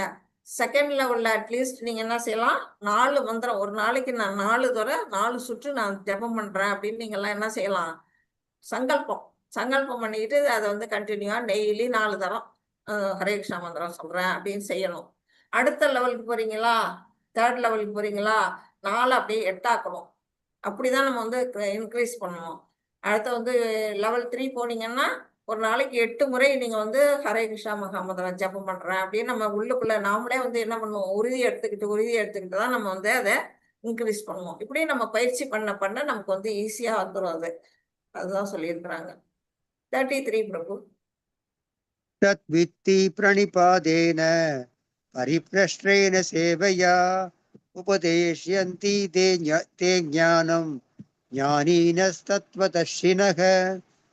ஆன்மீக குருவை அணுகி உண்மையை அறிய முயற்சி செய். அடக்கத்துடன் அவருடன் வினாக்களை எழுப்பி அவருக்கு தொண்டு செய். உண்மையை கண்டவர்களான தன்னுணர்வு பெற்ற ஆன்மாக்கள் உனக்கு ஞானத்தை அளிக்க முடியும். ஹரே கிருஷ்ணா மாதாஜி. நீங்க 34 படிச்சீங்களா? ஆமா மாதாஜி. 33 தான். 33 முடிக்கலையா இன்னும்? ஓகே. ஸ்ரயோன் திவ்யமயாத்யஞான பரந்தவ சர்வ கர்மாகிலம் பார்த்த ஞானே பரிசமாப்யதே. எதிரிகளை தவிக்க செய்பவனே, ஞானம் யாகம் பொருட்களை யாகம் செய்வதோட சிறந்தது. பிதாவின் மகனே, அது மட்டுமின்றி எல்லா செயல்களின் யாகமும் தெய்வீக ஞானத்தின் முற்று பெறுகின்றன. ஹரே கிருஷ்ணா மாதாஜி. ஹரே கிருஷ்ணா பிரபு. வந்து எதிரிகளை தவிக்க செய்பவனே. அர்ஜுனனுடைய வீரம் வந்து பெயர் பெற்றது. வில்லாளிக்கு வில்லாளிக்கு யாருன்னா வீரனா இருக்கிறது யாரு அப்படின்னா அர்ஜுனன் நமக்கு தெரியும். அது எதிரிகள் வந்து போர்க்காலத்துல அவனை கண்டாலே எல்லாம் தவிப்பாங்களாம். அந்த மாதிரி தவிக்க செய்யக்கூடிய அளவுக்கு பெயர் பெற்றவன். அதான் வந்து பரந்தபான்னா எதிரிகளை தவிக்க செய்பவன் அப்படின்னு வந்து அவனுடைய வீரத்தை புகழறாரு பகவான். அப்படிப்பட்ட அர்ஜுனன் வந்து இங்க என்ன செய்யறான், போர்க்காலத்துல போர் புரிய மாட்டேன்னு பண்ணிக்கிட்டு இருக்கான். அவனுக்குதான் இப்ப வந்து இந்த அறிவுரைகள்லாம் பகவான் கொடுத்துட்டு இருக்காரு, ஞானங்கள் எல்லாம் கொடுக்குறாரு. இந்த மாதிரி யாகம் இத்தனை பலவிதமான யாகங்களை சொல்லிட்டு இந்த இதுலயே சிறந்த யாகம் எது அப்படின்னு சொல்றாரு பகவான். நம்ம பொருள் நம்மள்ட்ட இருக்க செல்வம் வளம் எல்லாம் கொடுத்து தானம் பண்றதை விட சிறந்தது எது அப்படின்னா ஞான கல்வி. மாதாஜி, இவரு பாரதியார் சொன்னார், இது மாதிரி 1000 ஏழைக்கு அன்னதானம் கொடுக்கணும், அங்க ஒரு ஏழைக்கு கல்வி கொடுத்தது சால சிறந்ததுன்னு சொன்னார். அது இதுல என்ன எடுத்திருக்காரு மாதாஜி? அதுதான் பாரதியார் எல்லாம் வந்து இதெல்லாம் படிச்சிருக்கிறாரு. நாம தான் இப்ப புதுசா படிக்கிறோம். அந்த மாதிரி ஞானத்தை தானம் கொடுக்கணும். இப்ப ஞானத்தை யாருக்கு தானம் கொடுத்தா? நம்ம பிரபுபாதா தான் இப்ப நமக்கு கொடுத்துருக்காங்க. இஸ்கான் ஒரு சென்டரை ஏற்படுத்தி அது வழியா நமக்கு வந்து இந்த பகவத்கீதைங்கிற ஞானத்தை ஒரு பிளாட்ஃபார்ம் அமைச்சு கொடுத்துருக்குறாங்க. அந்த மாதிரி இங்க அந்த ஞானத்தை வந்து யாகமா, அதாவது பொருளை தானமா கொடுக்கறது, அந்த மாதிரி செய்யறது வந்து எதை விட சிறந்தது அப்படின்னா, நம்மள்ட்ட இருக்க பொருள் தானத்தை விட நம்ம வந்து நம்ம கிட்ட இருக்க காசு பணம் கொடுத்தோம்னா இன்னைக்கு என்ன பண்ணுவாங்க, அவங்க சாப்பிடுவாங்க, இல்ல தண்ணி அடிப்பாங்க, ஏதோ ஒரு விதத்துல செலவாயிடும், அது நின்றுப்படும், அன்னையோட பொழுதோட போயிடும். ஆனா நம்ம கல்வி ஞானத்தை கொடுத்துட்டோம்னா அவங்க ஆயுள் கணக்கும் அது இப்படி நிக்கும் மனசுல. அவங்க வந்து அந்த வழியில இருந்து தவறவே மாட்டாங்க. அதுதான் முக்கியமா வந்து ஞான யாகம் சிறந்தது அப்படிங்கறத இங்க சொல்லி இருக்கிறாங்க. பிரதாவின் மகனே, அது மட்டுமின்றி எல்லா செயல்களின் யாகமும் தெய்வீக ஞானத்திலே முற்று பெறுகின்றன. மற்ற யாகங்களும் அதுதான். மற்ற செயல்கள் எல்லாமே எதுக்காக, யாகங்கள்லாம் எதுக்காக செய்யறாங்க? இறைவனை சென்று அடையறதுக்கு நோக்கத்துலதான் செய்யறாங்க. அதே தெய்வீக ஞானத்துக்காக தான் எல்லாம் வந்து முடியுது. அப்ப வந்து இந்த ஞான யாகத்தை, கடவுள் பற்றிய அந்த ஞானம், அந்த ஞானத்தை வந்து நம்ம வந்து எல்லாருக்கும் எடுத்து சொல்லணும். நீங்க எல்லாம் என்ன செய்யணும்? உங்களை சுற்றி இருக்கிறவர்கள் எல்லாம் வந்து இந்த பகவத்கீதை ஞானம் இந்த மாதிரி ஃப்ரீயா சொல்லி தராங்க, வாங்க வந்து சேர்ந்துங்க அப்படின்னு வந்து எல்லாரையும் நீங்க சேர்த்து விட்டீங்கன்னா நீங்க ஒரு கைங்கரியம், பகவானுக்குடைய கைங்கரியத்தை பண்றதா ஆகுவீங்க அப்படிங்கிறத தெரிஞ்சுக்கணும். கிளாஸை வந்து விடாம தவறாம வரணும், கண்டினியூ பண்ணணும். அதுதான். அடுத்தது, இது யாகத்தின் நோக்கத்தை அறிந்து கொள்ளுதல். எதுக்காக யாகம் செய்யறாங்க? திவ்ய ஞானத்தை அடைவது. திவ்ய ஞானம்ங்கிறது இறைவனை பற்றிய ஞானம். அதை அடையிறது தான் நம்மளோட வேலை. அதுக்கு நம்ம என்ன செய்யணும்? அகர்மா செய்யணும். அகர்மானா என்ன? எந்த வித பலனையும் எதிர்பார்க்காம எல்லாமே பகவானுக்கு அர்ப்பணிச்சு நம்ம செய்யும் பொழுது நாம வந்து அந்த திவ்யமான அந்த ஞானத்தை நம்மளால அடைய முடியும். இருக்கிறதுலே உயர்ந்தது அகர்மா அப்படிங்கிறதையும் நம்ம புரிஞ்சுக்கணும். இல்லை என்றால் பௌதிக செயலிலே இருப்பது கர்மா. கர்மாவே நம்ம செஞ்சுக்கிட்டு இருந்தோம்னா என்ன செய்வோம்? இந்த பௌதிக வாழ்க்கையிலே நம்ம சுற்றி சுற்றி வந்துகிட்டே இருக்கிறோம். இதை தாண்டி நம்மளால மேற்கொண்டு ஆன்மீக உலகத்துக்கு போய் சேர்றது ரொம்ப கடினமானது அப்படிங்கிறாங்க. நான் செய்வதை ஏன் செய்கிறேன், எதற்காக செய்கிறேன்? ஒவ்வொருத்தரும் யோசிக்கணும். வாழ்க்கையில நம்ம செய்யக்கூடிய செயல்களை நம்ம செய்யறது நல்ல வினையா, தீய வினையா, எதுக்காக செய்யறோம், ஏன் செய்யறோம் அப்படின்னு யோசிச்சு பார்க்கணும். அப்ப வந்து என்ன செய்யும்? சிலதுக்கு விடை தெரியும், சிலதுக்கு விடை தெரியாது. அப்ப விடை தெரியலன்னா நம்ம வந்து என்ன செய்யணும்? அடக்கத்துடன் கேட்டு அறிய வேண்டும். யாருக்கிட்ட? ஒரு குரு கிட்ட. ஒரு குரு மூலமா நாம வந்து அதை கேட்டு உணர்ந்து கொள்ளணும் அப்படிங்கிறத இங்க வந்து சொல்லி இருக்கிறாங்க. அது வந்து 34ல இருந்து 42 வரையிலும் கன்க்ளூஷனா இருக்குது. அதை நம்ம படிப்போமா இல்ல வந்து நாளைக்கு படிப்போமா?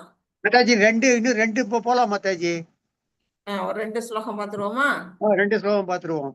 ஓகே, எனக்கு எப்படி இருந்தாலும் 4:15 மணி 4:10 ஆயிடும் மாதாஜி அடுத்த கிளாஸ் ஆரம்பிக்கிறதுக்கு. சரி, ஓகே. படிங்க. தத்வித்தி பிரணிபாதேன வரப்பிரஷ்டேன சேவையா உபதேஷ்யந்தி தே ஞானம் ஞானீனஸ்தத்வதர்ஷினக. ஆன்மீக குருவை அணுகி உண்மையை அறிய முயற்சி செய். அடக்கத்துடன் அவருடன் வினாக்களை எழுப்பி அவருக்கு தொண்டு செய். உண்மையை கண்டவர்களால் தன்னுணர்வு பெற்ற ஆத்மாக்கள் உனக்கு ஞானத்தை அளிக்க முடியும். ஹரே கிருஷ்ணா மாதாஜி. ஹரே கிருஷ்ணா பிரபு. இப்ப நாம வந்து செய்யக்கூடிய காரியங்கள் வந்து நம்ம எதுக்காக செய்யறோம், ஏன் செய்யறோம் அப்படிங்கறது நமக்கு ஆன்சர் தெரியல. அப்ப நம்ம செய்யக்கூடியதே குழப்பத்துல செஞ்சுட்டு இருக்கோம். அப்ப ஒரு ஆச்சாரியார் நமக்கு தேவை. அவருதான் வந்து நமக்கு தெளிவுபடுத்துவாரு. நம்ம செய்யக்கூடிய காரியங்கள் சரியான விஷயமா இல்ல தவறான விஷயமா, நம்ம இந்த பௌதிகத்திலே உழண்டுகிட்டு இருக்கோமா, நம்ம வந்து ஆன்மீகத்துக்காக ஏதாவது பாடுபடுறோமா, ஆத்மாவுக்காக ஏதாவது சேவை பண்றோமா அப்படிங்கறதெல்லாம் யார் மூலமா உணர முடியும்? ஒரு குரு மூலமா தான் உணர முடியும். அதுக்குதான் இங்க வந்து குருவோட முக்கியத்துவத்தை இந்த ஸ்லோகம் வந்து ரொம்ப ரொம்ப ரொம்ப முக்கியமான ஒரு ஸ்லோகம். நீங்க வந்து பிற்காலத்துல வந்து உங்களுக்கு வந்து இது வந்து மெமரிஸ்ட் ஸ்லோகாவா இருக்கும். இதை நல்லா படிச்சு வச்சுங்க எல்லாருமே. தத்வித்தி பிரணிபாதேன, ஒரு ஆன்மீக குருவை அணுகி உண்மையை அறிய முயற்சி செய். உண்மை எதுங்கிறது நமக்கு தெரியவே தெரியாது. எது உண்மை எது பொய்ன்னே தெரியாம நம்ம வந்து ஒரு மாயையில தான் வாழ்ந்துகிட்டு இருக்கிறோம். அப்ப அந்த உண்மையை வந்து யார் கண்டறிஞ்சு சொல்லப்படுவாங்க அப்படின்னு பார்த்தா ஒரு ஆன்மீக குரு. அவர்கிட்ட போய் நம்ம வந்து எப்படி கேட்கணும்? அடக்கத்துடன் நம்ம அவர்கிட்ட பணிவோட இருந்து அவர்கிட்ட வந்து கேள்விகள் கேட்டு அவருக்கு தொண்டு செய். தொண்டு செய்யனா அந்த காலத்துல குருகுலத்துல இருந்தவங்க தொண்டு செஞ்சிருக்கிறாங்க. இப்ப நம்ம வந்து குருகுலம் இல்ல, நம்ம எப்படி தொண்டு செய்யறது? இப்ப அதுக்கு ஒரு வழி இருக்குது. நம்ம பிரபுபாதாவோட புஸ்தகத்தை நம்ம படிக்கிறோம். அந்த பிரபுபாதா தான் நமக்கு சிக்ஷா குரு. அப்ப நாம அவருக்கு தொண்டு செய்யணும்னா அவருடைய புஸ்தகங்களை நம்ம வாசிச்சாலே அவர் வந்து என்ன செய்வார், நமக்கு ஆசீர்வாதம் பண்ணுவாரு. அப்படிதான் வந்து நம்ம வந்து 2 விதமா வாணி சேவா, வாக்கு சேவா அப்படின்னு 2 விதமா இருக்குது. வாணி சேவாங்கிறது நேரடியா குருவுக்கு தொண்டு செய்யறது. வாக்கு சேவாங்கிறது இந்த மாதிரி புஸ்தகங்களை படிக்கிறது மூலமா அவருக்கு நாம கடமைப்பட்டிருக்கோம், அந்த கடமையை ஆற்றுகிறோம் அப்படின்னா அவருக்கு தொண்டு செய். உண்மையை கண்டவர்களான தன்னுணர்வு பெற்ற ஆத்மாக்கள் உனக்கு ஞானத்தை அளிக்க முடியும். அவங்களுக்கு தான் உண்மையை தெரியும். பகவானை பற்றிய ஞானம் வந்து அவங்களுக்கு மட்டும்தான் இருக்கும். யாருக்கு? ஆன்மீக குருமார்களுக்கு. அப்படிப்பட்டவர்கள்ட்ட போய் நாம என்ன தெரிஞ்சுக்கணும், இறைவனை பற்றிய விஷயங்களும், உண்மையான அது எது, உலகம் எது, இது ஏன் பொய்யான இந்த உலகத்துல நாம ஏன் வாழ்ந்துகிட்டு இருக்கிறோம், இந்த மாதிரி விஷயங்களை பகவான் அவரு குரு மூலமா நாம வந்து தெரிஞ்சுக்கணும் அப்படிங்கிறத இங்க சொல்லியிருக்கிறாங்க. எங்ஙனம் ஞானம் பெறுவது அப்படிங்கிறது தான் இங்க கொடுத்துருக்குறாங்க. சமர்ப்பிப்பு. சமர்ப்பிப்புன்னா என்ன? பணிவோட. அவரு குரு கிட்ட எப்படி இருக்கணும் அப்படின்னா ஒரு பணிவோட அடக்கத்தோட நடந்துக்கணும். குருங்கிறவர் வந்து பகவானுக்கு ஈக்குவலான நிலையில இருக்கிறார். அவருடைய பிரதிநிதி, அவரு பகவானுடைய பிரதிநிதி. அவர் வந்து பகவான் நேரா வந்து சொல்லாம ஒரு தன்னுடைய ஆச்சாரியர்கள் மூலமா நமக்கு வந்து எடுத்து சொல்றாங்க. அதனால அவர்கிட்ட பணிவோட இருக்கணும். அப்புறம் கேள்வி கேட்கலாம். எப்படி கேட்கணும்? நம்ம வந்து நம்ம மனசுல இருக்க சந்தேகங்களை குரு கிட்ட வந்து கேட்டு தெரிஞ்சுக்கிறதுல தப்பே கிடையாது, கேட்டுக்கலாம். அதை வந்து சொல்லியிருக்கிறாங்க. அடுத்தது சேவை. சேவகனாக தொண்டாற்றுதல். அது வந்து நேரடியா குரு இருந்தாங்கன்னா தான் சேவை செய்ய முடியும். நேரடியா இல்லாம இப்ப நம்ம மாதிரி ஆன்லைன்ல கல்வி கற்கிறவங்கன்னா அந்த புஸ்தகங்களை படிக்கிறது மூலமா நம்ம அறிவை விருத்தி பண்ணிக்கிட்டாலே நம்ம குருவுக்கு செய்யக்கூடிய சேவையா வந்துடும். அடுத்தது எப்படி இருக்கக்கூடாது அப்படிங்கிறதையும் இங்க கொடுத்துருக்குறாங்க. குருட்டுத்தனமாக பின்பற்றுவதும் வந்து யாராவது ஏதாவது சொன்னாங்கன்னா கண்ணை மூடிட்டு நம்ம செய்யறது, அந்த மாதிரி ஒரு நிலை. அடுத்தது குதர்க்கமாக கேள்வி கேட்பது. இரண்டும் கண்டிக்கப்பட்டிருக்கு. ஒரு குரு கிட்ட வந்து நம்ம வந்து அடக்கத்தோடையும் பணிவோடையும் கேட்டு தெரிஞ்சுக்கணுமே தவிர, நாம வந்து நமக்கு ஒரு விஷயம் தெரிஞ்சிருக்கும், தெரிஞ்ச விஷயத்தையே வந்து மாத்தி குருவுக்கு தெரியுதா அப்படின்னு டெஸ்ட் பண்றதுக்காக கேட்கறதோ, இல்ல விதண்டா சொல்றாங்க கேட்கக்கூடாது. அது வந்து என்னாகும், அது பின்விளைவு, மாறுபட்ட விளைவுகளை கொடுத்துரும். ஒரு சீடனுக்கு அழகு அது கிடையாது அப்படிங்கிறத சொல்லியிருக்கிறாங்க. ஆன்மீக குருவின் திருப்தியே முன்னேற்றத்திற்குமான ரகசியம். ஒரு குருவை திருப்திப்படுத்தினாலே நம்ம பகவானை திருப்திப்படுத்துறதுக்கான நிலைக்கு வந்துடணும். பகவானுக்கு செய்யும் சேவையை விட பாகவதற்கு செய்யும் சேவை வந்து சிறப்பா இருக்கும். ஏன்னா பகவான் வந்து தன்னை விட தன் பக்தர்களுக்கு வந்து அடிமைப்பட்டவர். அந்த நிலையில இருக்கும் பொழுது நம்ம குருவை வந்து திருப்திப்படுத்தினாலே நாம என்ன செய்வோம், ஆன்மீக விஷயங்கள்ல முன்னேற முடியும் அப்படிங்கிறது சொல்லியிருக்கிறாங்க. அதை எப்படி கேட்கணும்? அதிகாரிகளிலிருந்து பெறப்படும் உன்னத ஞானத்தின் பதங்கள். அது வந்து நம்ம நாளைக்கு பார்ப்போம் பிரபு. 35ல இருந்து மாதாஜி 37. பாருங்க, ஒரு ஆச்சரியம். இன்னைக்கு 6 மணிக்கு எனக்கு ஒரு கிளாஸ் இருக்கு மாதாஜி. லார்ட்ஸ் ஆஃப் லிவிங் அவரு ஸ்ரீ ரவிசங்கர்ஜியோட இது வந்து இங்க ஒரு பக்கத்து ஸ்கூல் நடக்கிறது. டாபிக் வந்து the relationship between the Guru and disciple. இன்னைக்கு குரு இது கடைசி பூர்ணிமா ஸ்லோகம் படிச்சதுக்கும் இப்ப அதுக்கு எனக்கு வந்து ரொம்ப கனெக்ட் ஆகுது. கனெக்ட் ஆகுது. ஏன்னா இன்னைக்கு குரு பூர்ணிமா, வியாச பூர்ணிமா அன்னைக்கு. இன்னைக்கு வந்து குருவை வணங்குறது வந்து ரொம்ப சிறப்பு. நம்ம எல்லாம் இப்ப குரு யாருக்கும் ஆன்மீக குரு இல்லைன்னு வச்சுங்க, நமக்கு ஒரு குரு ஆன்மீக குரு கிட்ட சிக்ஷை பெற்றவங்க குருவை இன்னைக்கு வணங்கிடலாம். இல்லாதவங்க யாரை வணங்கலாம் அப்படின்னா வியாச பகவான். வியாச பகவான் வந்து எங்க இருக்கிறாருன்னா காஞ்சிபுரத்திலேயே ஏதோ ஒரு இடத்துல கோயில்ல இருக்கிறாருன்னு கேள்விப்பட்டேன். அந்த கோயில்ல போய் பகவானை வந்து வணங்கலாம். நேரடியால மனசால கூட நினைச்சு நம்ம வந்து குருவை வணங்கினோம்னாலே நம்ம வந்து திருப்திப்படுத்த முடியும். அதுதான் வந்து இன்னைக்கு ரொம்ப விசேஷமான ஒரு நாள், குருவை வணங்குறதுக்கான நாளா இருக்கு. நான் உங்களுக்கு இன்னைக்கு வந்து ஒரு கதை சொல்றேன்னு சொன்னேன்ல, அதை நான் இப்ப சொல்லிடுறேன். இந்த பாடம் வந்து நாளைக்கு முடிச்சிருவோம் இந்த சாப்டரை. இப்போ வந்து அந்த குருவுக்கான ஒரு குருவு ஒரு சீடன் அவங்களுடைய நிலைக்காக தான். இதுவும் வந்து காஞ்சிபுரத்துல இருக்கக்கூடிய திருவெக்கா அப்படிங்கிற அந்த கோயில்ல நடந்த ஒரு நிகழ்வு தான். இது வந்து பல பல ஆண்டுகளுக்கு முன்னாடி, எத்தனையோ காலத்துக்கு முன்னாடி ஆழ்வார்கள் காலத்துல நடந்த ஒரு நிகழ்வு தான். ஒரு ஒரு சீடனுக்காக ஒரு குருவுக்காக என்ன நடக்குது அப்படிங்கிறது தான் நீங்க கதையா சொல்றோம். உங்களுக்கு அனைவருக்கு தெரிஞ்சு கூட இருக்கலாம். அந்த பெருமாள் பேர் வந்து சொன்ன வண்ணம் செய்த பெருமாள் மாதாஜி அப்படின்னு. நீங்க பேசுனது கேட்கல மாதாஜி. கேட்கலையா? நீங்க முதல்ல இருந்து ஆரம்பிங்க மாதாஜி. வேற மத்தவங்களுக்கு எல்லாம் ஹரே கிருஷ்ணா. ஹரே கிருஷ்ணா. சுபஸ்ரீ மாதாஜி கேக்குதா? இது கேக்குது அஹ் மாதாஜி. கேக்குது மாதாஜி. ஹரே கிருஷ்ண மாதாஜி. ஹரே கிருஷ்ணா. ஓகே பிரபு, கேக்குதா எல்லாருக்கும்? உங்களுக்கு கொஞ்சம் கேக்குதுன்னு நினைக்கிறேன், பாருங்க. அதாவது காஞ்சிபுரத்துல திருவெக்கா அப்படிங்கிற இடத்துல இருக்கக்கூடிய அந்த கோயில்ல இருக்கக்கூடிய பெருமாள் பேர் வந்து சொன்ன வண்ணம் செய்த பெருமாள் அப்படின்னு பேரு. அந்த பெருமாள்ல வந்து யார் ஒருத்தர் வாழ்ந்தாருன்னா அந்த கோயில்ல வந்து அந்த இறைவனுக்கு வந்து தொண்டு பண்ணிட்டு இருக்காரு. யாரு? திருமழிசை ஆழ்வார். திருமழிசை ஆழ்வார் என்ன செய்யறாரு, அந்த ஊர்லயே தங்கியிருக்காரு. பல ஊரெல்லாம் சுத்தி வந்தாரு, ஆனா அந்த ஊர் பெருமாளை அவருக்கு ரொம்ப பிடிச்சி போயிடுது. அங்கேயே தங்கிட்டு பகவானை வந்து தியானம் பண்ணிக்கிட்டு எப்போதும் அவரை பற்றி பாடல்களை பாடிக்கிட்டு தியானம் பண்ணிக்கிட்டே அவருடைய வாழ்நாளை அவர் கழிக்கிறாரு. அந்த மாதிரி இருக்கும் பொழுது அவரை தேடி ஒரு தம்பதிகள் வருவாங்க. அந்த ஊர்ல வசிக்கக்கூடியவங்க. இவர் என்ன சாப்பிடவே மாட்டாரு. எப்ப கண் விழிக்கிறாரோ அப்பதான் வந்து அவருக்கு வந்து யாராவது கொடுத்தா, பால் கொடுத்தா கொஞ்சம் சாப்பிட்டுட்டு அதோட மறுபடியும் சாப்பிடாம கொள்ளாம பகவானையே தியானம் பண்ணிட்டு சதா சர்வ காலமும் அவர் வாழ்ந்துகிட்டு இருக்கிறாரு. அந்த மாதிரி இருக்கும் பொழுது அந்த தம்பதிகளுக்கு வந்து குழந்தையே இல்லாத காரணத்தினால அவங்க வந்து என்ன செய்யறாங்க, இவர் வந்து தியானத்துல இருக்கிறாரா, இவரை விட்ட வந்து டெய்லி அவங்க என்ன செய்வாங்க, பால் எடுத்துக்கிட்டு வருவாங்க. பால் எடுத்தாந்து இவர் கண்ணு எப்போ முழிக்கிறாரோ அப்ப அவர்கிட்ட பாலை கொடுப்பாங்க, பால் அவருக்கு குடிக்கிறதுக்கு. அவரு என்ன செய்வாரு, அவருக்கு கொஞ்சமா அவர் பாலை எடுத்துக்குவாரு. அதை கூட எல்லா பாலையும் குடிக்க மாட்டாராம். கொஞ்சமா பாலை குடிச்சிட்டு மிச்சத்தை அவங்கள்ட்ட கொடுத்துருவாராம். அந்த மிச்ச பாலை அவங்க எடுத்துக்கிட்டு போய் அவங்க வந்து அதை பிரசாதமா அவங்க வந்து அந்த வீட்டுல குடிச்சுக்கிட்டு இருக்கிறாங்க, அந்த தம்பதிகள். குடிச்சதுனால குருவோட உச்சிஷ்டம் அந்த இடத்துல அவங்களுக்கு அந்த பாக்கியம் கிடைக்குது. ஒரு குரு சாப்பிட்ட மிச்சத்தை வந்து அவங்க சாப்பிட்றதுனால அவங்களுக்கு குழந்தையே இல்லாம இருந்தவங்களுக்கு ஒரு குழந்தை பிறக்குது, ஒரு ஆண் குழந்தை. அந்த அந்த குழந்தை பேர் என்ன அப்படின்னு கேட்டா கணிகண்ணன் அப்படிங்கிற அந்த குழந்தை வந்து அவங்களுக்கு கிடைக்குது. அந்த குழந்தையும் எப்படி இது, அது குருவோட பிரசாதம் ஆச்சு. அதனால அதுவும் வந்து பக்தியில ஈடுபடுது. ஒரு ஒரு ஒரு வாலிப பருவத்துல வந்து இந்த குருவுக்கே வந்து தொண்டு செஞ்சுட்டு குருவோடைய அந்த பையன் இருக்கிறான், கணிகண்ணன்கிற சீடனா ஆயிடுறான். அப்படி இருக்கும் பொழுது அந்த ஊர்ல வந்து அந்த நாட்டு ராஜா, பல்லவ நாட்டு ராஜா, ஒரு பல்லவர் ஒரு வயதான ராஜா இருக்கிறாரு. அவர் என்ன செய்யறாரு, அவர்கிட்ட ஒரு வேசி விபச்சார பெண் வந்து அவருக்கு தொண்டு செஞ்சுட்டு இருக்கிறாங்க. அவங்களுக்கு வந்து வயது என்னாவது வயசானோன்னா முதுமை வந்துடும். முதுமை வந்தோன்னா வியாதியும் வந்துடுது, கூண் விழுந்துருது, உடம்பெல்லாம் வந்து நிறம் மாறி போயிடுது, அழகு குன்றி போகுது.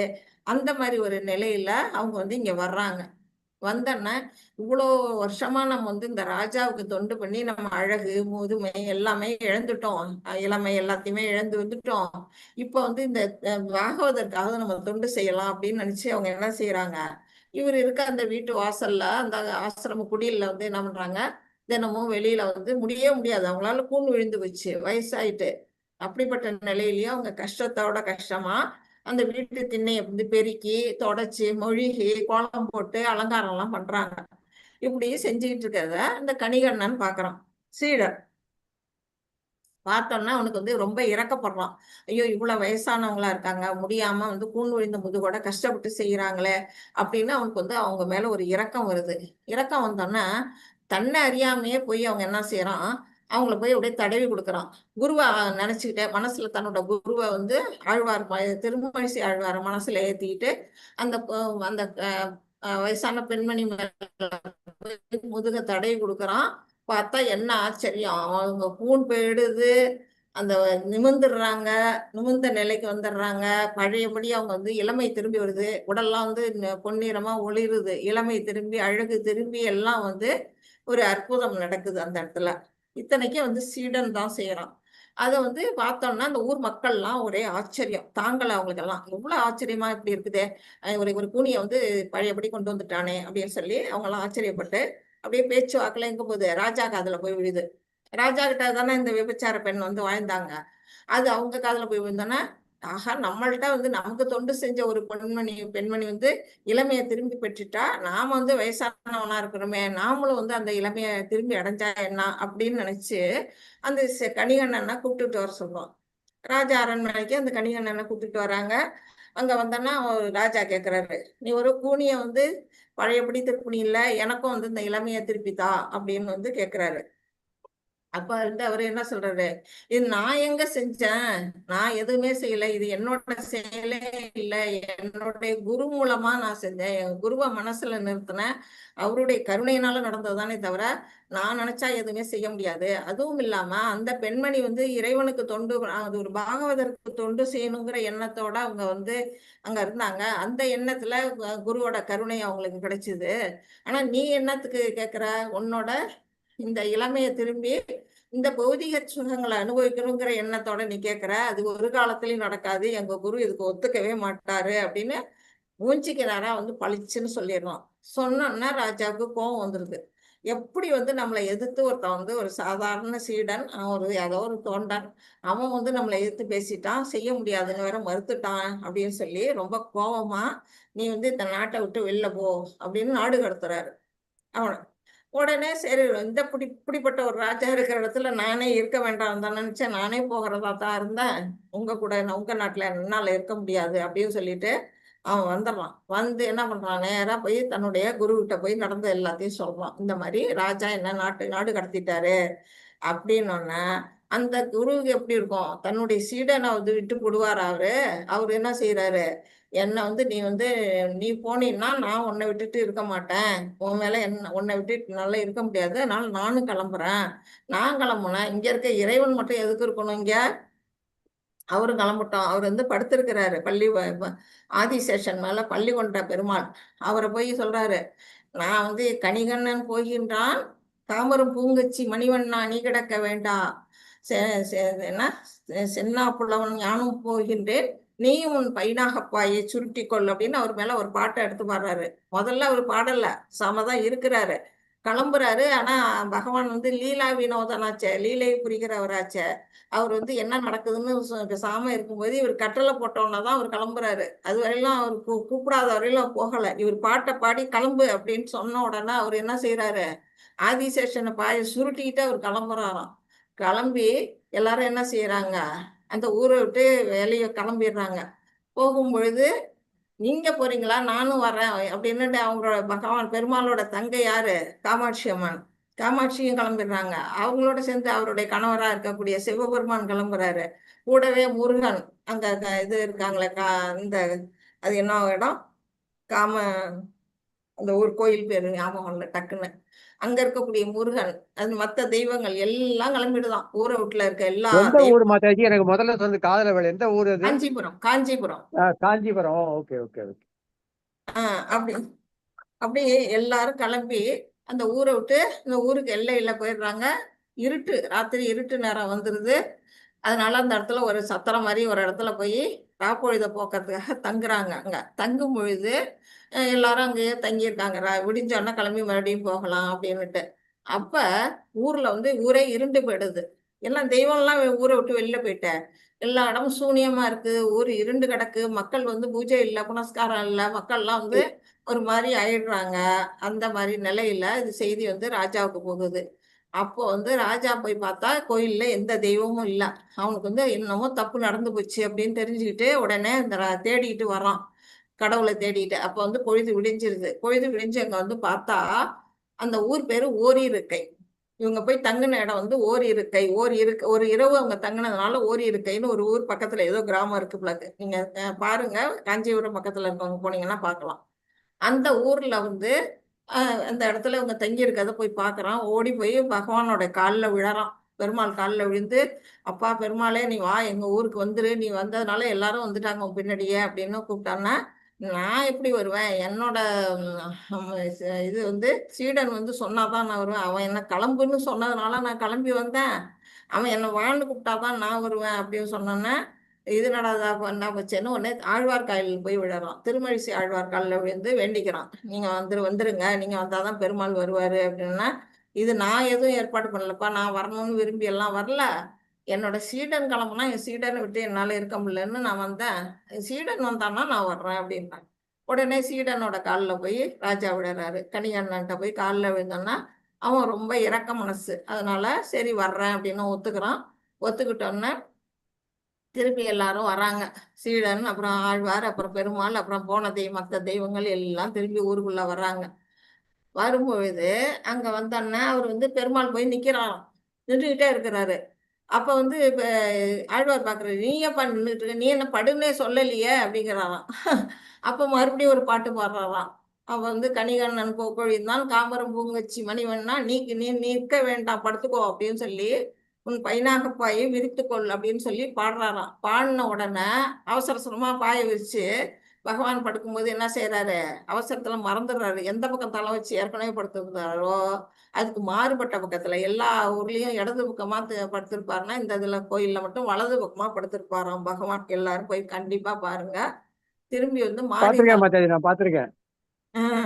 அந்த மாதிரி அவர் படுக்கிறாராம். இப்ப எப்படின்னா ஒரு குருவோடைய ஒரு சீடனுடைய சிறப்பு இங்க சொல்லப்படுது. ஒரு குரு வந்து என்ன செய்யறாரு, அவனோட குரு வந்து மகிமையால சீடன் வந்து ஒரு பெண்ணை தொட்டான்னா கூனி நிமிர்ந்துடுறான், அழகு கிடைக்குது. அந்த குரு சீடனுக்காக அந்த குரு என்ன பண்றாரு, கடவுளையே எடுத்துக்கிட்டு ஊருக்கு வெளியில போறாரு. அப்படிப்பட்ட ஒரு குரு பரம்பரை நம்ம வந்து சிறப்பா நம்ம இதுல இருந்து தெரிஞ்சுக்கிறோம். ஹரே கிருஷ்ணா. ஹரே கிருஷ்ணா மாதாஜி. ஹரே கிருஷ்ண மாதாஜி. ஹரே மாதாஜி. வாஞ்சாகல்பதருப்யச்ச கிருபா சிந்துப்ய ஏவ ச பதிதானாம் பாவனேப்யோ வைஷ்ணவேப்யோ நமோ நமக. அனந்த கோடி வைஷ்ணவ விருந்த கி ஜெய். ஸ்ரீல பிரபாதா கி ஜெய். நாமாச்சாரிய ஹரிதாஸ் டாக்கூருக்கு ஜெய். Hare Krishna Krishna Krishna Hare Hare, Hare Rama Rama Rama Hare Hare Krishna Krishna Krishna Hare Hare Rama Rama Hare Hare Krishna. Devotees, thank you so much. Hare Krishna Mataji. Thank you Mataji. Mataji happy Guru Purnima Mataji. நன்றி நன்றி மாதாஜி. ஹரே கிருஷ்ணா. வணக்கம் மாதாஜி, உங்களுக்கு குரு ஹரே பௌர்ணமி. கிருஷ்ணா. தேங்க்யூ மாதாஜி. ஹரே கிருஷ்ணா. மாதாஜி ம். மாதாஜி ஒரு நல்ல ஒரு ஒரு ஒரு டீச்சரை ஏற்பாடு பண்ணுங்க மாதாஜி ஸ்லோகத்துக்கு. மணிமேகலை மாதாஜிட்ட சொல்லுங்க. இல்ல சொன்னேன், இவங்க சேது லட்சுமி மாதாஜி வந்திருந்தாங்க, ஒரு நாள் தான் வந்தாங்க. ம். இவங்க படுத்தின பாடல வந்து அவங்க